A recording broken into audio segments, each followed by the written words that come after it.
This is Peden's Pulpit and one of Peden's coves, cove being the Scots for a cave. This is beside the River Ayr. It's named after Alexander Peden. Now he was a Covenanter. He was born near Saun. He first of all was a teacher in Bolton, became a minister at New Luce. He was unfortunate enough to be around at the time of Charles II and James II.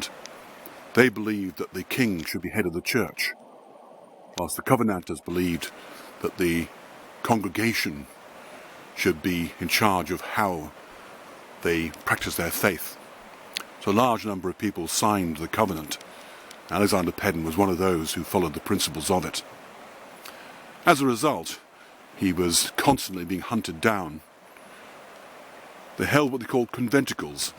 That is, they had religious meetings in out-of-the-way places. And they posted guards to try and make sure that royalist troops wouldn't approach whilst they were praying. On one occasion, Alexander Peden was caught. He was placed on the Bass Rock for 4 years, then the toll booth in Edinburgh for another length of time. He was then sentenced to be taken to America, to the colonies, as a slave, basically.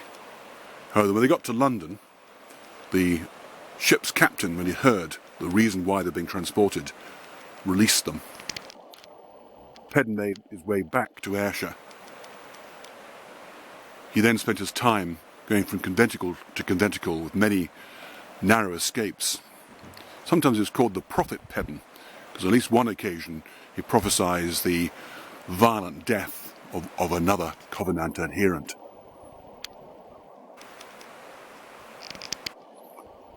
By the time he reached 60 years of age, living this life out in the open, very hard life, spending much of his time in a cave, although he did go to Northern Ireland quite a bit. He became very ill. Now his brother lived at Auchinleck. He went to his brother. He died at the brother's farm. He was then buried in the Auchinleck churchyard. But the royalist troops who'd been chasing him for years were having none of it.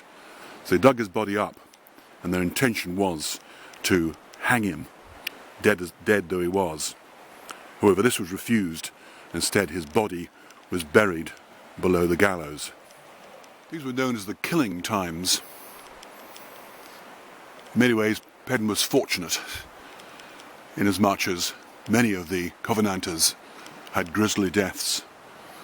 There are stories of heads being cut off and football being played with them, or people being shot, killed before they're able to pray.